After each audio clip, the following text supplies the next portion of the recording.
Hello, I am Mel Beach of Mel Beach Quilts, and I am so glad that you are here for this 3D holiday ornament tutorial.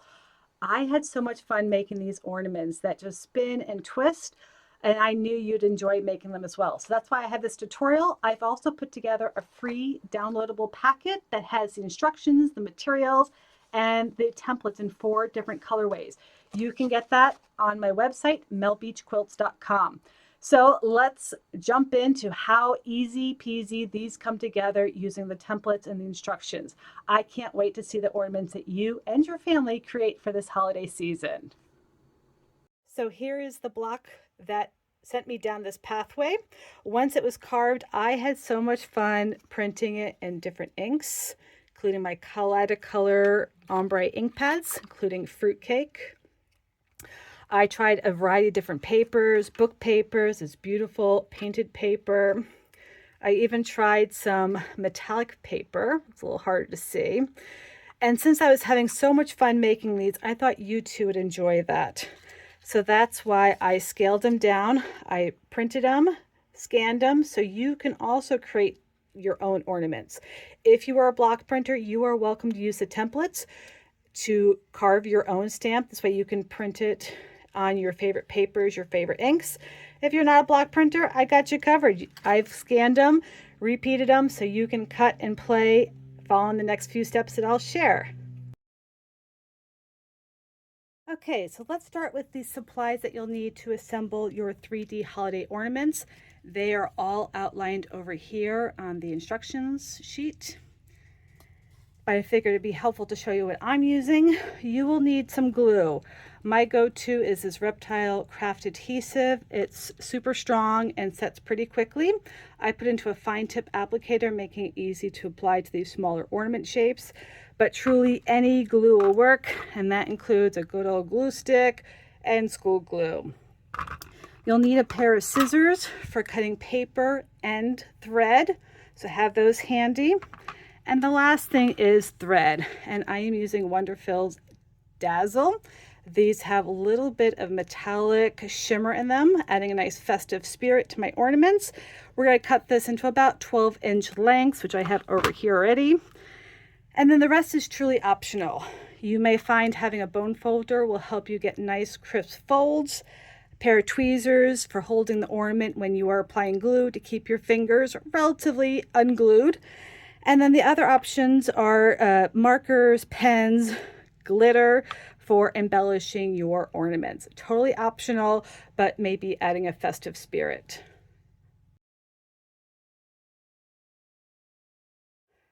So let's look a little bit more at this ornament packet. Again, your first page is the supplies and assembly, which we'll go through. And then the next few pages are templates that you can use to make your ornaments. These are inspired by a block that I actually carved. I liked it so much that I printed it, scanned it for all of you to use. So the first one is black and white. Not that you're probably going to want to do black and white ornaments per se, but I thought it'd be fun to either print on like a white cardstock, and then you could add markers or paint to color it. The other option is you can print then onto colorful paper. So here you can see a green, a pretty blue, lime green, and you'll see a version that I did with pink. And then after that, these are inked ones using some of the Kaleidocolor ink pads. So fruitcake colorway, really pretty and festive. Cool blues for winter wonderland. And last but not least, evergreen in a really beautiful ombre green. So pick your favorites and let's get going. So I'm going to demonstrate with the evergreen colorway. I've got my handy dandy scissors. And so what I'm going to do is I'm going to individually cut out all of these ornaments. I usually add a little bit of a margin. And so I'll cut one out for you. Just a hair of a margin. It does not have to be super precise. Do your best. And usually I just kind of rock the paper around and let the scissors do their thing.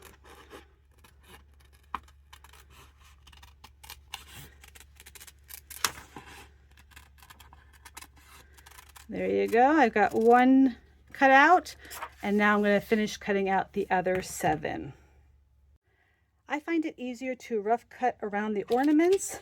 This way I can pick up the individual sections and better cut without having that big bulky paper around.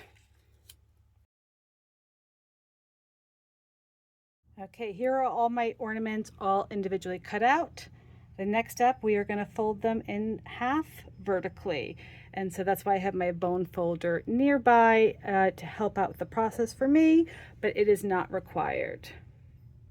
Okay, so here are my ornaments. I am now going to fold them vertically, but I tend to turn them sideways. So I'm telling you vertically now.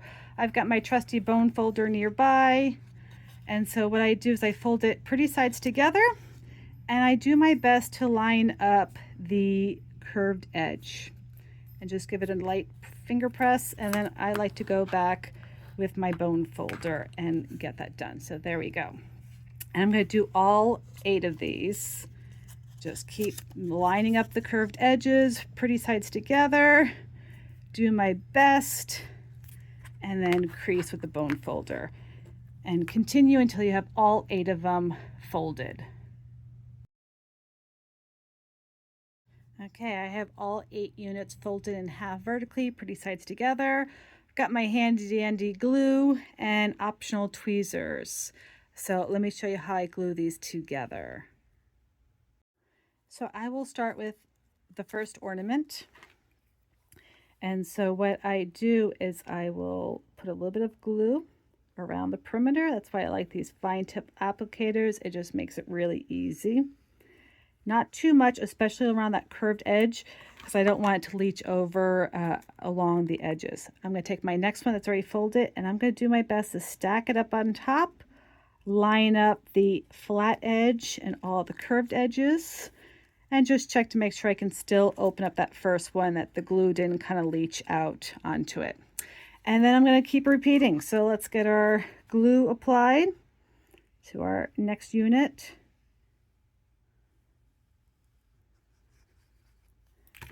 Place the third unit on top. Again, do my best to align as best as possible. Check. And keep going until you have all of them in a stack. Okay, now I have all 8 of my units all stacked on top. They're glued. And sometimes I just check again just to make sure that the glue didn't leach over, closing them. That wouldn't be very pretty. There we go. Okay. So now what I'm going to do is I'm going to get my little 12-inch loop of string, about 12 inches, give or take, and I'm going to tie a knot at the end. Just a simple knot, nothing too fancy.